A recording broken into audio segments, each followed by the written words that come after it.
Hello, welcome to Locked On Sharks, the premier hockey podcast of your favorite team in the Bay Area. And on today's episode, we have a nice Barracuda preview with the voice of the San Jose Barracuda, Nick Nollenberger, where we're going to talk about the rookie tournament. We're going to talk about the Barracuda and kind of how things are much different for the Barracuda this year. So all that and more on today's episode of Locked On Sharks. You're Locked On Sharks, your daily podcast on the San Jose Sharks. Part of the Locked On Podcast Network, your team every day.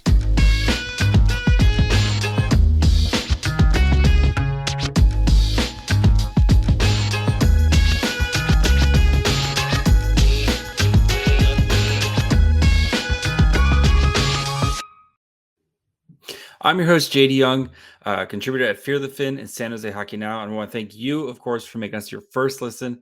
We're free and available wherever you get podcasts. And of course, you can subscribe on YouTube as well.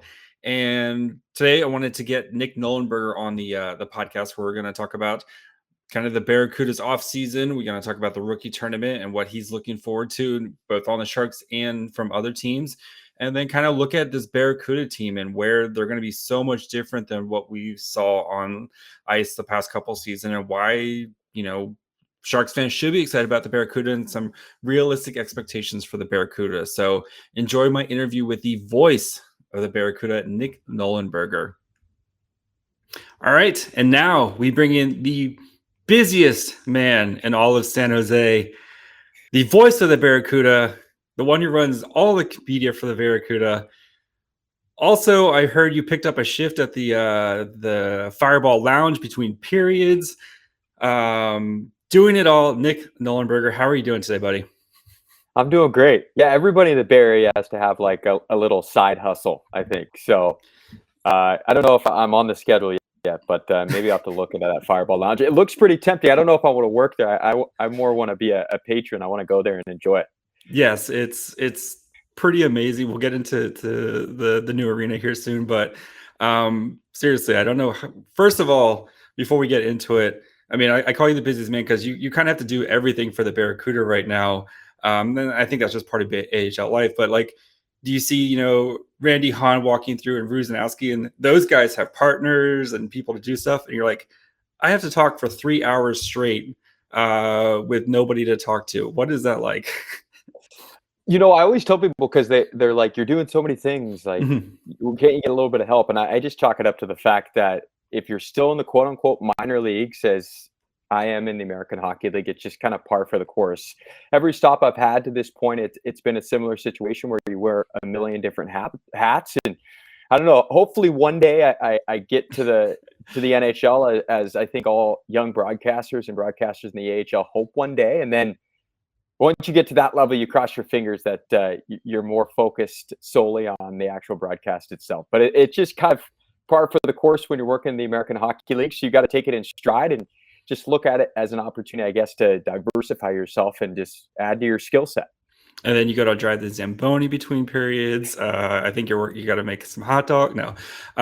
So Nick, we wanted to bring you on because, of course, this week we have the rookie tournament that these Sharks are hosting. And then we wanted to kind of talk about the CUDA as well. So first of all, how exciting is it San Jose is hosting this tournament? I mean, first of all, you don't have to go anywhere. You get to sleep in your own bed, but just kind of kicking off the new arena, having all these exciting rookies. How exciting is it?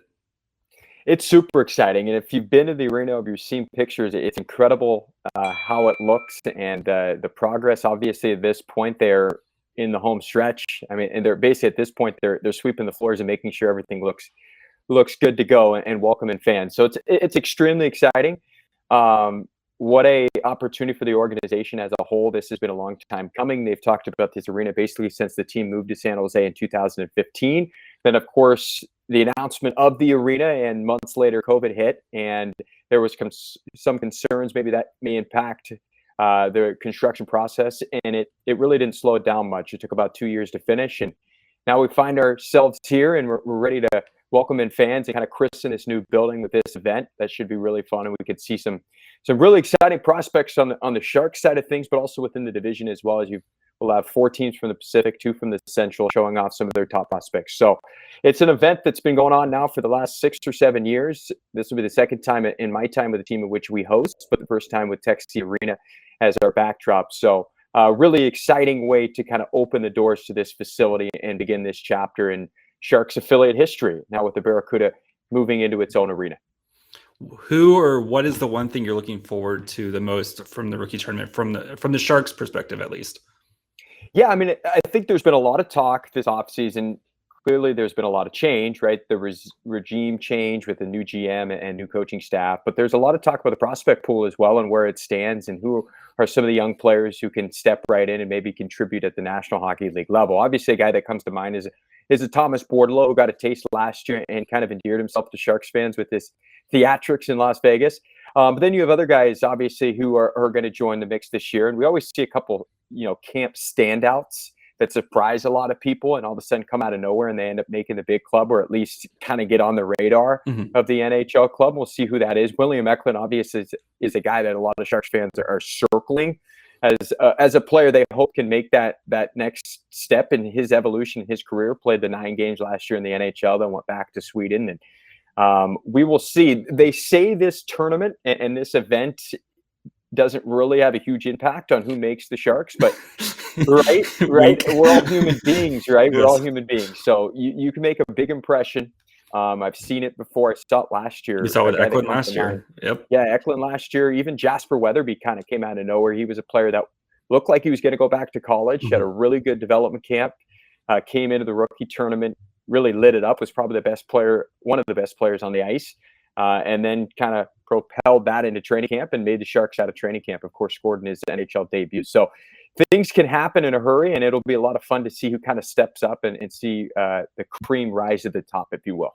All right, which non-Sharks player are you kind of circling like, okay, I want to see this guy in person, or if you have a couple guys that you're like kind of like, okay, this guy? That's a great question. Well, obviously, Anaheim has a pretty deep pool. We saw it last year with the likes of a Drysdale and a Zegras, and we'll see it again this year. We'll see some of their top prospects. And when you have a team in the same state and in your backyard, then obviously you're going to compare the prospect pool. LA, too, they've got Quentin Byfield, it looks like he's going to play in this tournament, number 2 overall pick a couple of years back. He's a big physical player and got kind of banged up going into last year, and I think that's why he started a little bit in the AHL and then had somewhat of a slow start. He's an interesting player because you'll see players come into this tournament and you can just tell they're NHL ready or kind of a step above the rest. And those are the guys you expect to perform, the higher draft picks, obviously, physically ready to step into the NHL level. So it's going to be fun. Again, it goes back to the Sharks, too. There's players that always kind of surprise you and stick out and get on your radar. And that's kind of what this tournament provides. It provides a platform for guys to take advantage of and kind of test their abilities against their peers. So lots of players to look out for. I could probably answer that question better once the tournament's over and see who the standouts are. Yeah, I think, like you said, like Mason McTavish for the Ducks. I think that's the guy. Brant Clark, I'm really interested to see how he plays with the Kings. I loved him, in last year's draft, and I really want to see him, how he does. If the Sharks didn't get Eklund, I was very happy with them potentially taking Clark. But yeah, it's going to be fun. And then especially with the Yotes, who have they're in the middle of their teardown right now, but they're going to have some young, fun guys that they got this year as well. So it's going to be a really fun tournament, especially with all this talent under one roof. It's going to be fun to watch this weekend. Sorry. Yeah, McTavish is a guy, obviously, people are quite familiar with, given the fact where he was selected. But the way he performed in the World Juniors last month as well, I think, is an indication of where he is at right now. And I think all expectations, or at least everything I've read, is that he'll probably make the Ducks right out of camp. And this is, again, kind of a tune-up for him going into training camp. So, yeah, he's certainly a player that fans should keep an eye out for. All right, guys, before we continue our conversation with Nick Nollenberger and we talk about some of the changes with the Barracuda and, kind of the excitement that's around the organization, I want to take a quick break and talk to you guys about our friends over at Athletic Greens.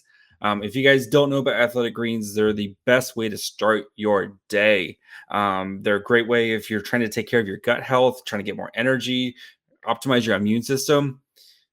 Basically, you wake up, you one scoop of the delicious AG1, you're absorbing 75 high-quality vitamins, minerals, whole food source superfoods probiotics to help you start your day right. The special blend of ingredients supports your gut health, your nervous system, your immune system, your energy, recovery, focus, aging, all of these things. Really easy. You drink it with some water before you even have your morning coffee, and you're good to go for the day. It costs you less than $3 a day, so investing in your health, and it's cheaper than your cold brew habit. It's cheaper than going to the store and buying all the different supplements yourself. It's an investment in an all-in-one nutritional insurance.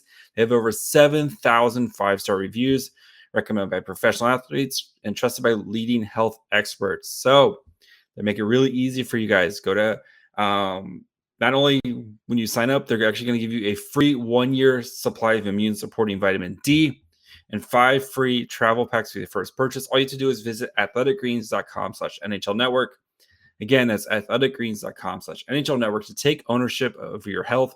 Pick up the ultimate daily nutritional insurance. Yes. All right. Let's look at kind of the CUDA season, right? So the CUDA this year, you kind of mentioned it, but we have they took the new year, new you to an extreme, right? You got new jerseys, you got new arena, a lot of changes in the organization, up and down. You kind of mentioned before, a lot of changes. Of course, Roy Sommer's no longer there. Coach McCarthy's now in. What do you think is kind of the most exciting thing for you heading into this season? I mean, you mentioned it. It's been an incredible offseason of change, to say the least. I mean, Roy held the same position for 24 consecutive years. So that change in itself was dramatic. And John McCarthy will now take over as the new head coach of the Barracuda, former player with the team, former player under Roy Sommer. So at least there's some comfort level there. But then you mentioned new uniforms, getting complete uniforms, 3 different jerseys that'll debut this upcoming season, which will be fun. You've got the brand new arena. The Pacific Division is changing as a whole as well. We know the Northern California rival Stockton is out of the division. Calgary moved its AHL affiliate up to Calgary and will play out of the Saddle Dome this year. So you'll have the Flames, the WHL team, and then now an American League team playing in the same building this upcoming year, which will be interesting from a logistics standpoint. And then, of course, you've got Coachella joining the Pacific Division well this year. That'll be Seattle's new American Hockey League affiliate. So just the division as a whole has taken on a different identity this upcoming year. But for the Barracuda, there's so much to be excited about. I really like kind of how this team is beginning to form in terms of a veteran presence. Last year, and really over the last 5 or 6 years, it's been one of the youngest teams in the AHL. And at times that youth has showed itself at moments. Certainly last year when the team sputtered towards the end of the year and went on that losing streak to finish up the regular season. It's been pretty clear that they went out this offseason and wanted to add some veteran depth. The goaltending position, I think, is going to be a little bit more established, a little bit more veteran than one we have seen in years past. You'll have a mix of young players as well, and we'll see how things shake out with the Sharks and who lands the Barracuda and who lands up top the NHL club. But you get guys like an Andrew Agozzino, who's been a captain in the AHL. He's a proven scorer. He'll be the most seasoned player the Barracuda have ever had in their history, more experience under his belt than any player that has ever donned a uniform for the Barracuda. So that's a huge deal and something that kind of goes under the radar because he's kind of that tweener NHL. Maybe we'll play a couple of games with the Sharks. Most likely we'll spend the season in the AHL. But a guy that maybe fans wouldn't think of right away, but is going to play a huge impact on the prospects in the American Hockey League. And hopefully that'll result in a little bit more success on the ice in the AHL as well. So you mentioned the 15 consecutive losses. As a broadcaster, when do you start drinking in the booth? Like lost 12, lost 13, somewhere around there. But like really, how much of a bad taste that kind of leave in the organization's mouth, you think? Yeah, I think it was a tough pill to swallow for everybody because you've got, whether they're young pro athletes or they're established pro athletes, or in Roy's case, a guy who's been around for as long as he had, there's a pride element to it all, a frustrating kind of outcome to finish the season. It wasn't for a lack of effort. It just was one of those years where things just spiraled out of control, and then we're basically there was an inability to pull it all together and try to get back on track. And you get down to the end of the year and you go into a losing streak like that. You know you're not going to make the playoffs. And I think just human nature, guys are going to start thinking about the offseason and where they're going to go on vacation and all those things and rest up the body and try to reset for the following year. So, from my perspective, you've got to just try your best to just call the games and try to have fun, enjoy the moment and live in the moment, because in the end, it is a developmental league. Now, losing doesn't necessarily develop players, I would say, and that's why you still want to win at the AHL level, but you want to look at the little things. Is the guy improving? Have you seen growth from certain players? We saw that a lot last year. We saw guys kind of turn the corner in the second half of the year. Artemi Knyazov is a player that comes to mind for me. He really kind of struggled at the start of the year to get used to the speed of the game, the physicality of the American League game. And then he kind of came on the back half. His points started increasing. I think his confidence increased as well. So there were certainly positives to the season, but when you lose 15 to finish up the season, it's going to leave a sour taste in your mouth, whether you're the broadcaster or the athletic trainer or the number one center. So wasn't a fun way to finish the year, but that's the great thing about the AHL. We're going to have almost a completely different looking team this year. So hopefully that means different results. Yeah, and you kind of mentioned the veterans, Andrew Agazzino, CJ Seuss. You have Aaron Dell making his return. David Pouliot, sorry. How important do you think these guys are going to be, especially when we talk about this core of young players that are hopefully going to be the core of the Sharks for years to come?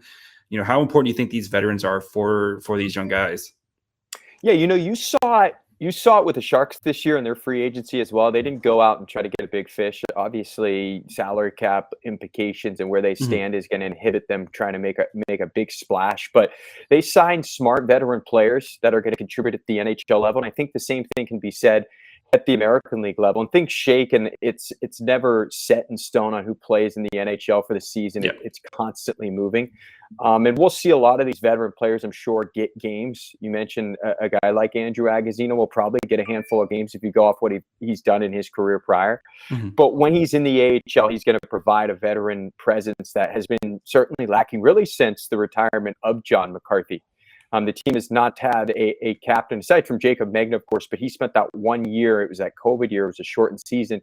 Last year, he makes the Sharks. Good on him, well-deserved. But it left kind of a void in terms of the leadership on the American League team. So you provide a veteran presence, and more than just one. You mentioned the different names. Aaron Dell is kind of a unique signing. I don't know if I expected Aaron Dell to be no, I don't think anybody did. Just because of the depth of the goalie position when he was initially signed. Of course, since Aiden Hill has been traded, so that kind of lightens up the goalie room a little bit. But he'll provide a veteran presence. He's familiar with the league. He's familiar with John McCarthy, was his teammate with the Barracuda at one point. And maybe will help solidify that position. Strauss Mann is a guy who's really interesting. Will be coming in from Michigan, where he ends up with the Barracuda. Does he compete? Does he knock on the door in the NHL? We'll see. Probably a year away from that. But it's going to be really interesting. Camp Adams will certainly be intrigued at the goaltending position. And then, of course, the Sharks went out and traded for a goalie as well. So it'll be very interesting at the goalie position. But one thing for sure, it's going to be a more experienced group than we've seen the last couple of years. Yeah, I mean, and back to the Aaron Dell signing, I think that's providing that kind of leadership, especially for, Strauss Mann and Eetu Makiniemi, where he's seen it all, right? I mean, he's played in the NHL, he's played in the AHL, he's been up and down, he's been on, 4 or 5 teams in a season, I think a couple years ago, where he was bouncing around like crazy during the COVID times. But, and I think for him, like just kind of being another coach or, another leader for some of these young goaltenders is not the worst thing in the world, especially for, as you said before, it's a developmental league. And I think we all were like, why Aaron Dell? But if you kind of think about it some more, it makes a lot of sense, right? Yeah. And there was no knock on Aaron Dell. Just the fact they brought in another veteran goaltender, I think was surprising. Could have been anybody, but the fact it is Aaron Dell, as you think about it a little bit more, maybe it makes some sense. His wife is from San Jose, met her when he was living here in his first stint with the organization. A guy who is no nonsense, going to work hard, will not be an issue in terms of kicking and knocking at the door to get to the NHL. I think he's very content if he's in the American League all season long. He's a guy who just wants to help the team win. So when you're in a pinch and you want a veteran goaltender, you're going to have that opportunity. If you want to give a young guy an opportunity to play one night, and maybe you have a two-headed monster, it just depends on how things shake out. Then you've got the versatility. And again, something that wasn't really there the last handful of years. Last year, we really had a young goaltending group. They acquired Alex Stalock, who kind of came in as a veteran presence, was coming off a unique situation where he hadn't played for over a year because of COVID. So he was still kind of working his way back in. But you had Melnichuk before he departed. Amon was a young goaltender with not a ton of experience. So this year, just looking at the group as a whole, a much more experienced group. And I think that'll go a long way. Just a consistency in between the nets this year. We finished up with Nick Nollenberger, and we talked about, the offense, the defense, and kind of the roster, and then realistic expectations for this Barracuda team, and why they should be a playoff contender this year. Want to take a quick break, let you guys know about the Locked On NHL show. So when you guys are done listening to this one, and we thank you again for making us your first listen that covers your team every day. Now go check out the Locked On NHL show. They have local experts coming on. They talk about all the biggest stories in the NHL, going to get you guys ready for the NHL. Every Thursday is the power rankings. They've had, we've gone through all the divisions. They did power rankings of the jerseys. They've got a bunch of different stuff. So they're going to start getting you guys ready for the NHL season. So make sure you guys go check out Locked On NHL wherever you get your podcasts, and of course, subscribe on YouTube as well. Yeah. The defense, I think, is something for the CUDA this year. I think it's still kind of a in flux. You talked about some of the young guys they have coming in. You have Pulya, I gotta work on his name, who's going to be coming in to kind of help add some more veteran leadership. What do you expect from them? Because we know very much about the forwards, but what do you kind of expect from the defense for this team?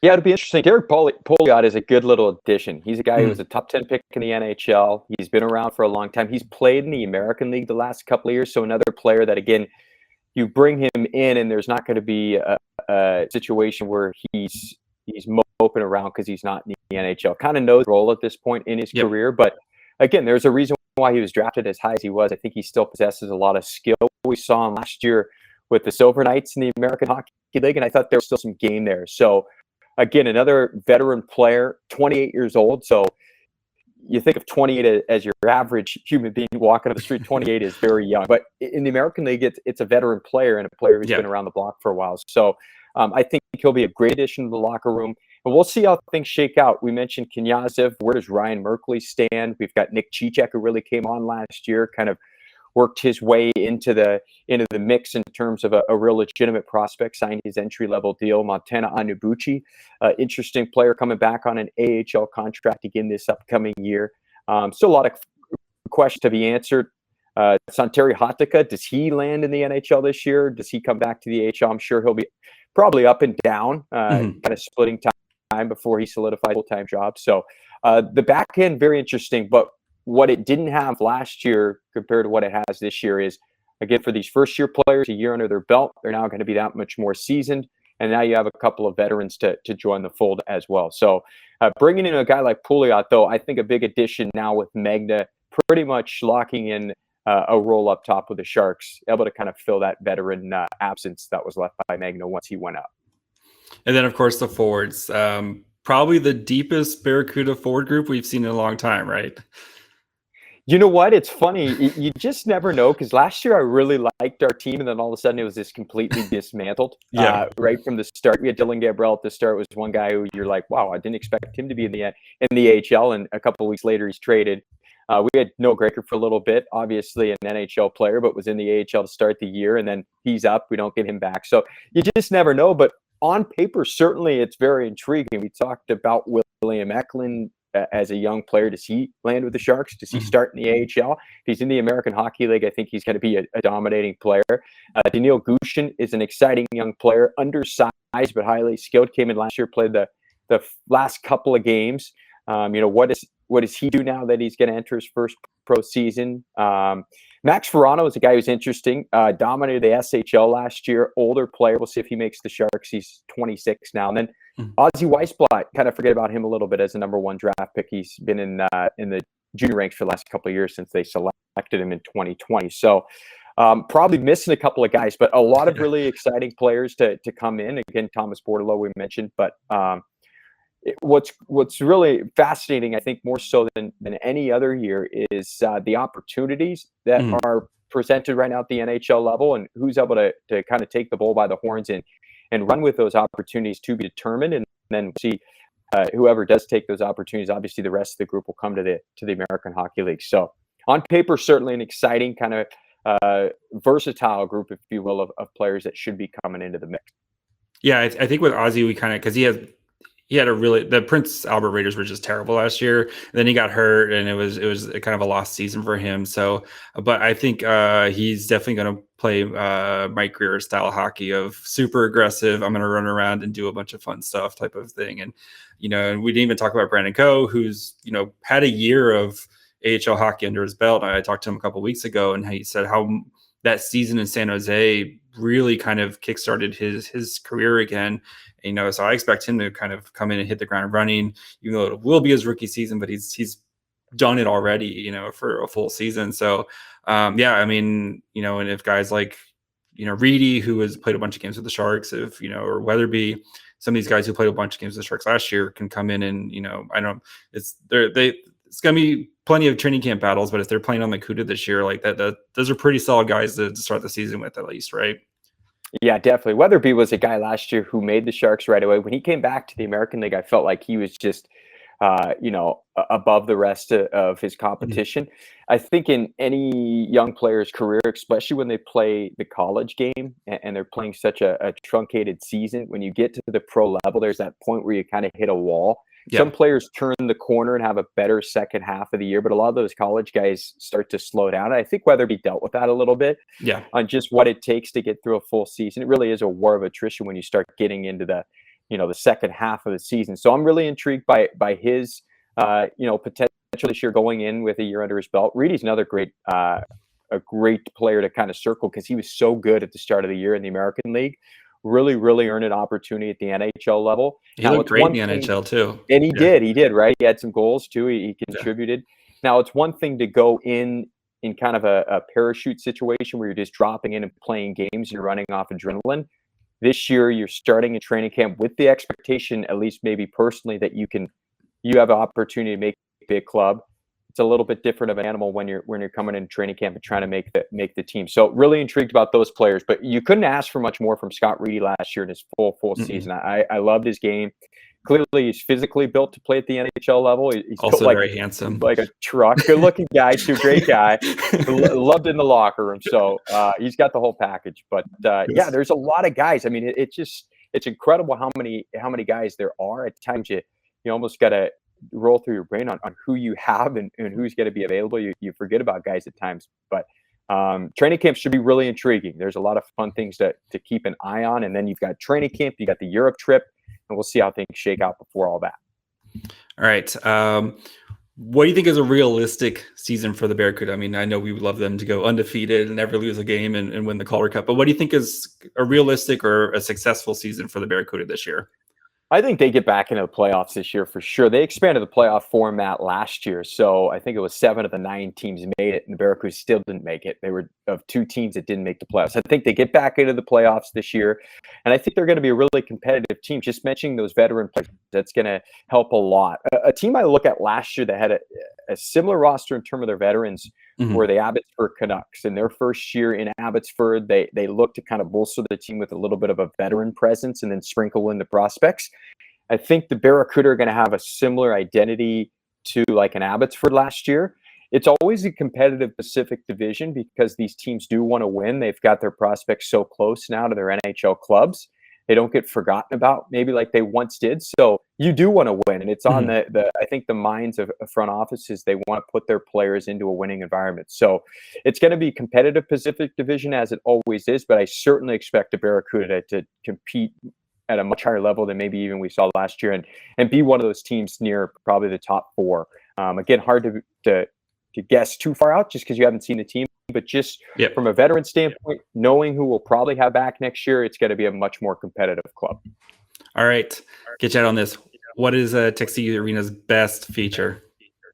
Best feature, I'd say the broadcast booth. No, selfishly, the view is incredible. I was way up in SAP Center. It's way up there in SAP. Above the highest seats. So as you can imagine, there is not a bad seat in the house at Tuxedo Arena, and the broadcast booth is the same. It's an incredible view, but just the intimacy of the building. There's not a bad seat in the barn. There's tons of different food and bar options. You mentioned Fireball Cove right on the glass. I mean, that's incredible. You can have a drink and stand on the glass. So I got to hang that's out there probably for the a best little bit. feature. Yeah, I got to hang out there for a little bit. I can see just like a Friday or Saturday night, that place just being rocking. Yes, yes. 100%. I'm going to keep an eye when I'm calling the game. I'll look down. I'll see if I ever see GD in the Fireball Cove. Oh, you'll know. I know you should. We should try to get you there for like a period or something. I think I'm that all would. for it. Yes, that would be fun. Maybe one like what they do for those outdoor games where they put the broadcasters basically at ice level. Maybe it's something like that where I'm called a game from the glass. I'm all for it. So maybe if you could put in the good word with upper my management. Influence, yes. Appreciate that. Yes. Well, then that way you won't be late for your shift when you work at the Fireball Cove between Exactly. Multitasking. Maybe I can serve people drinks while I'm calling the game too. All right. Nick, thank you very much. We're super excited for Rookie Tournament this weekend, and I can't wait for the Barracuda to get going. I know there's a lot of excitement about the Barracuda for this season. So thank you very much for your time, and we'll talk to you soon, buddy.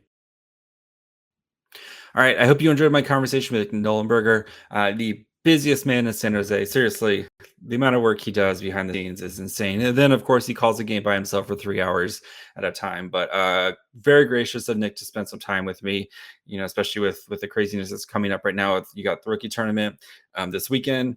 Later on this week, we're going to, of course, get into the Rookie Tournament and kind of what I'm expecting from the different players, look at the roster and kind of, just set some expectations going into this weekend of what we're looking for from these Sharks players.